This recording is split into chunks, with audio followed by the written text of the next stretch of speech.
Ito yung post ni Nars Nora guys, 2 days ago.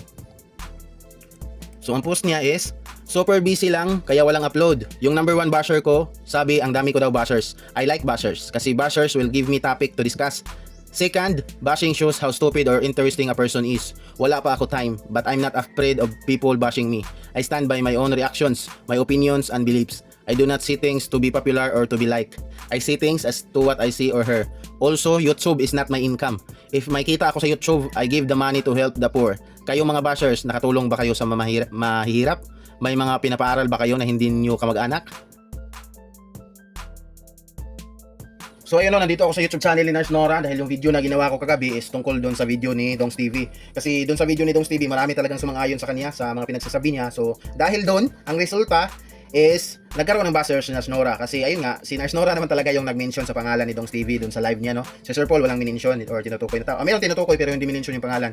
Si Nars Nora lang yung nag-mention ko. So maintindihan naman natin kung bakit galit or masama ang loob ni Dongs TV dito kay Nars Nora.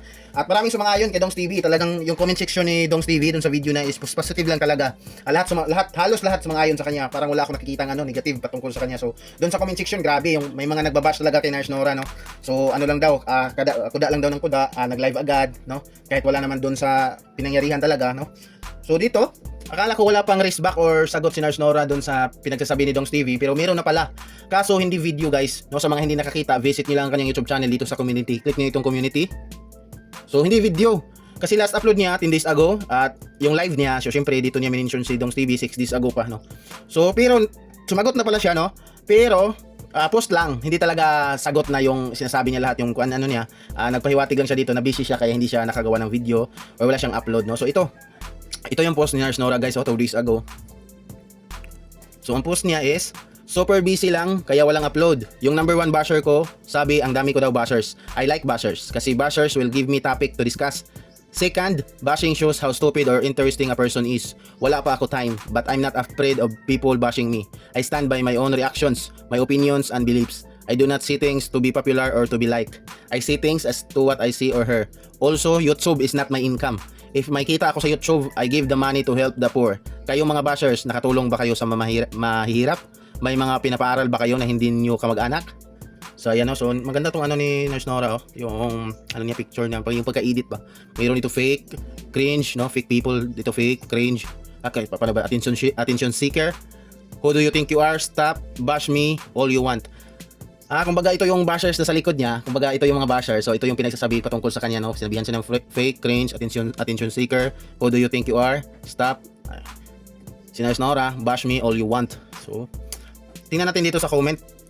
Marami na itong comments guys, maraming aware dito sa community ni Nars Nora. So magbasa lang tayo ng ilan. Ayun sa kanya, hindi po ako bashers pero hindi ko nagustuhan yung sinabi nyo. Kung sa'yo ang nangyari kay Sir Paul, wala nang second chance. Bakit? Gaano ba kalala ang nangyari? Sobra naman, napaka-unfair naman. Sabi ni Sir Paul, nakapag-usap na sila ni Krishna. Okay na, humingi na ng sorry yung lalaki. So bakit kailangan pang mag-live? Para humingi ng simpatya sa tao? Hindi totoo ang pagpapatawad niya kasi yung pag-live niya at reaction nyo, yun ang dahilan kung bakit sobrang nabash si Krishna. Tapos sasabihin niya sa mga vlog niya, wag iba si Krishna. Siya naman ang may kagagawa. Si Sir Paul mabait, matulungin sa ibang tao, pero hindi niya alam paano i-handle ang buhay pag-ibig niya. Hinayaan lang niya si Krishna na malungkot, magmukmok sa isang tabi. Samantala nakikisaya sa mga tuta niya. May edad na siya, halos parang anak na niya si Krishna, pero bakit ganun na lang niya pabayaan? Ngayon kung tutulong siya sa mga tao, pero girl niya andon lugmok sa mga bashers, kawawang Krishna. Nasira ang pagkatao dahil sa boyfriend. Normal lang ang magselos, pero ang pag-isipan mo ng masama ang girlfriend mo, iba na yun. Palagay ko naapakan ang ego ni Sir kasi halos lahat ng tao saludo sa kanya, kaya sobrang sumama ang loob niya to the point na hindi mo na pinag-isipang mabuti kung tama ang gagawin niya. Grabe to si Sir Fabio. Oo naman, nakatulong kami sa mga mahirap. Saan ba kayo nakakuha ng sinasahod niyo sa YouTube kundi sa aming mga viewers niyo? Tama. Di ba? Simple. Agree ako sa iyo, Fabio. Di mo ba alam, Ma'am Nars Nora? Sabi mo nga, you love bashers. Ang bashers ay dagdag kita nyo rin, lalo na pag pinanood kayo. Kaya di mo dapat ipagyabang ang sabi mong kita mo sa YouTube ay tinutulong mo sa mahirap. Saan ba galing ang kita mo sa YouTube? Kung walang bashers at viewers, kikita ba ang YouTube mo? At bakit ka pa nag-YouTube kung wala ka ring mapapala sa YouTube? Aminin mo, Ma'am, na ang YouTube ay pinagkitaan mo rin. Kaya don't say na hindi nakakatulong ang bashers mo. Kung hindi mo pinagkakita ang YouTube, bakit mo pinaglalaanan at pinagpuyatan ang YouTube? May point din. Dapat lang sa'yo, huwag kasi makisawsaw para lang sa views, manahimik ka para di ka namin tadtarin. Grabe naman. Ano yan, karne? Nars Nora, Nars Nora pala. Nars Dora, Nars grabe. Nars Dora, Nars Nora pala. Alam mo, kung meron mang isang tao dyan na kung sa'yo nangyari ay dapat wala nang second chance. Siguro kung para man sa amin dapat ikaw yon. Wala nang second chance na panoorin pa. Huwag mong pasukin ang pagkatao ni Krishna at hindi mo alam ang pinagdaanan ng bata. In short, wala kang alam. Hindi naman kasi tama na pagkaisahan nila ang bata. Sus Mariusep naman, lalo lang nila kasi pinalala. Kawawang bata, si Sir Toots lang ang may concern kay Krishna. Si Sir Paul na sana siya ang kaagapay ni Krishna pero iniwan sa ere. Sana ang pangako na pako na sana magkaayos na. Napako daw yung pangako ni Sir Paul. Narsya, dapat alam niya mangyari sa bata, matroma, di ba? Hay nako, basta may ma-reaction content lang, di inisip yung mangyari. May opinion dapat, if knew something, nag-keep quiet na lang po. You feed Krishna pack of wolf sa bashing, especially sa social media. Kung may mali man siya, who are we to judge her? No? Sino ba tayong humusga sa kanya? Yan yung point ni ma'am. Mga sinasabi mo, babalik sa'yo lahat yan. Good luck, antayin mo soon. Hahaha, nanumbat na ang magaling. Idi wow. Tama po kayo dam, kawawa ang bata, mabuti na lang at strong siya. Paano kung mahina ining?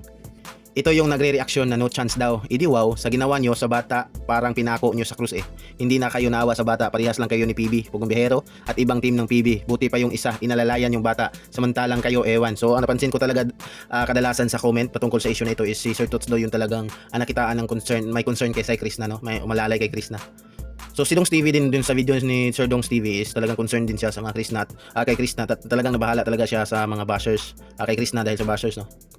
Dambuhalang Dabiana Nora, napakaganda, nagpaganda ka na Karamihan sa vlog mo hindi ka nagsuklay, walang ayos. Wala ka sa kalingkingan ni Krishna kahit hindi nag-ayos, super pretty. Kaya mag-exercise ka dabs para hindi ka na hihingalin sa kakareaksyon mo at pagtumulong ka lalo na sa sarili mong pera, huwag nang ipaalam at secret lang para i-bless ka ni Lord. Tungkol dito sa secret lang na pagtulong, ang nakilala ko dito sa style nito yung si Madam PB Love noon talaga. Nung unang pagtulong ni PB Love talagang kinausap niya si Sir Paul niya, wag talaga sabihin kung sino siya. PB Love lang yung PB Love lang yung daling pangalan niya. So nagtayo ng YouTube channel si PB Love, ayon nga kay Ma'am PB Love na wala siyang planong gumawa ng YouTube channel. Kumbaga si Sir Paul talaga yung nag-udyok lagi sa kanya na gumawa para nang sa ganun din is mayroong update yung mga PB team supporters doon sa Scholar sa Abra, no? Nila Irene, Badiday, nila Dali, nila Erna. So ayun, gumawa din si Madam PB Love ng YouTube channel.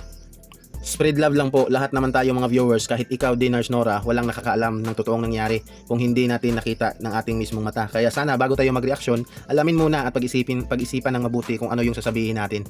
Dapat Madam Nora, hindi ka muna nag-live at nagbitaw ng salitang ahas, etc. Kasi di mo pa rin naman talaga alam or nakita kung ano yung binabanggit ni PG. Pinalala nyo lang ang issue. Ngayon si Krishna ang pinutakti ng bashing. Di ba kayo naawa? Remember, muntik na siyang magpakamatay noon. Ano din guys, doon sa live ni Nars Nora, sinabi niya man yan na yung pag-live niya is with my permission kay Sir Paul, no? Nag-usap daw sa lanlan ni Sir Paul bago siya mag-live. So, may permission doon din sa leader, di ba? So siguro may permission si Sir Paul. So may aware din siguro si Sir Paul na yun yung ipagsasabihin ni Nars Nora sa live niya, di ba? Natawa ako sa mga comments, kawawa daw ang bata, my god, 21 years old, it's not a child anymore. Fake news yan si Nars Nora. Marami ka ba daw ebidensya para sa pagtalak mo? Kung ikaw ang nagmahal at ganun ang nangyari sa inyo at sabihin sa'yo ng BF mo na wala ng second chance, anong mararamdaman mo? Parang pinapahiwatig mo lang din kasi na ayaw mo talaga kay Krishna para kay Sir Paul. Dahil ba sa katayuan ng buhay niya kaya ayaw mo sa kanya? Hindi basihan ang kahirapan sa pagmamahalan. Napakasipag na bata ni Krishna. No second chance, wala ka namang alam sa pangyayari, ganyan ang sasabihin mo, paki mo sa usapin nila. Yung ibang vlog ni Sir Paul na lang ang reaksyonan mo, huwag si Krishna. At huwag ka tumulong sa mahirap kung isumbat mo lang din.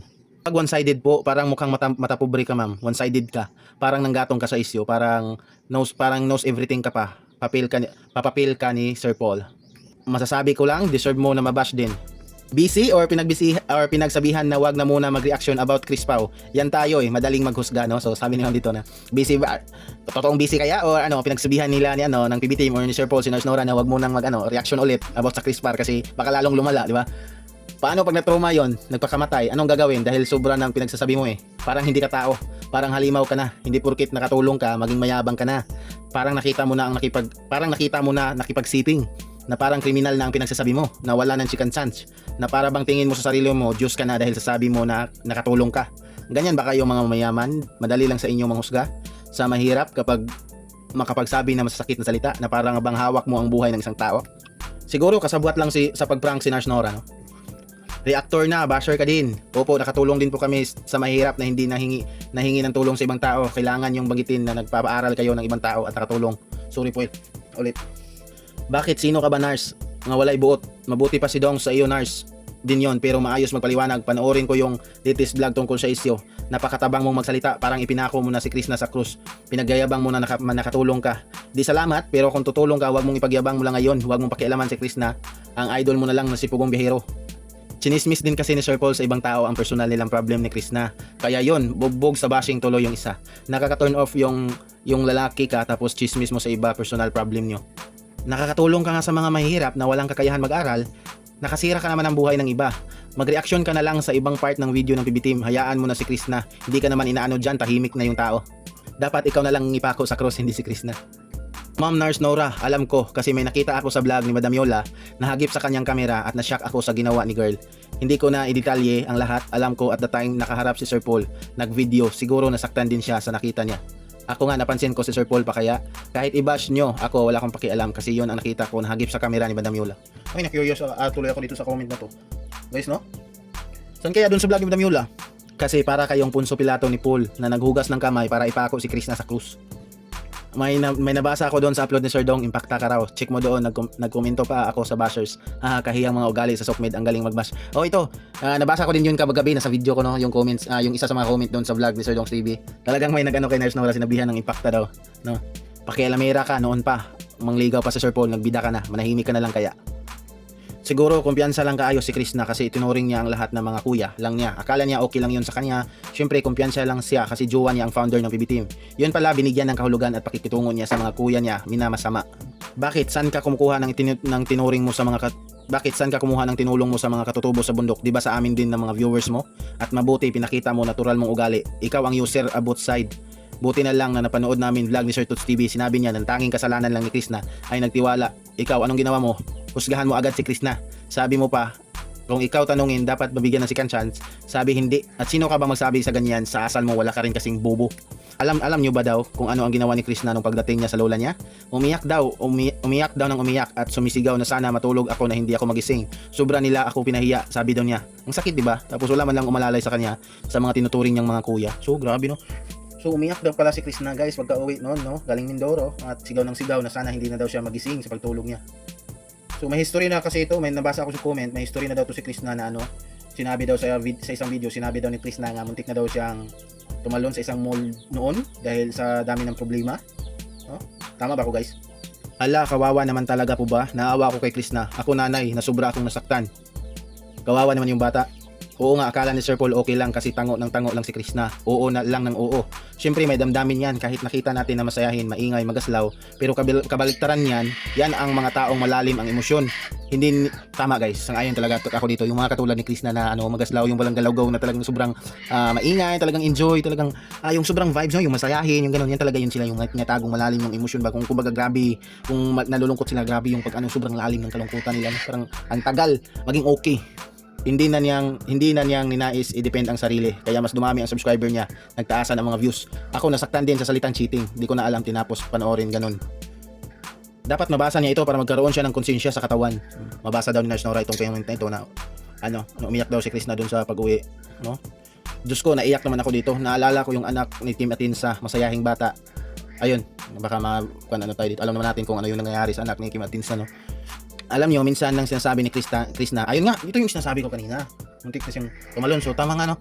Hindi lang siya yung nag-comment. Marami to, guys, maraming nakakaalam dito. Alam nyo, minsan lang sinasabi ni Chris na muntikan na siyang tumalon dyan sa J-Mall sa Davao.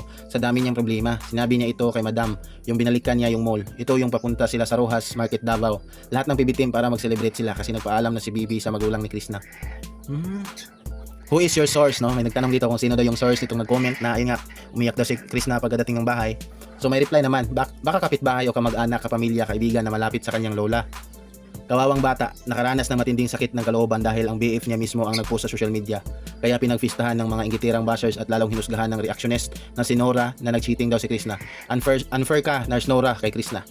Totoo yan, mga plastic yan, PB Team, kasi wala kahit mga plastic yung PB Team kasi wala kahit sa kanilang nag-comfort ni Chris na halos iiwan na lang nila sa airport. Nung mga nakaraang araw na pala wala rin upload si Chris na sa YouTube niya. Chinat ko yung papa niya. Ay, Kamangyan to 21. Nung mga nakarang araw na wala pa rin upload si Krishna sa YouTube niya, chinat ko yung papa niya, nag-reply naman sa akin, tapos kinabukasan meron nang upload si Krishna. Dati kasi nakachat ko si Krishna sa messenger niya. Si Krishna kasi inaano mo, deserve mong daming buzzers. Parang napakaano mo din, wala kang maling nagawa, perfect ka ba? 'Di ba? Dapat kung mahal talaga ni Paul si Krishna, dapat di siya nag-live or kayo kasi makitid ang utak ng mga tao. So sino naging kawawa dito, si Krishna? Ba? Wala naman siyang alam na ginawa niyang masama na mortal. Hoy, wag ka nang mag-upload. Marami na ang nag-unsubscribe sa'yo. Pati si Dongs TV na-asar sa'yo dahil sa comment mo sa kanya. Ni hindi mo nga alam yung mga pangyayari sa kay Krishna, kaya hinahinay ka. Korek, wag kang pumasok sa buhay ni Krishna, Nars Nora. Kita sa inang punta mo. Unang kita. Korek, wag kang pumasok sa buhay ni Krishna, Nars Nora. Kita sa unang punta mo sa bahay ni PB, mayroong something sa'yo na hindi ko ma-explain.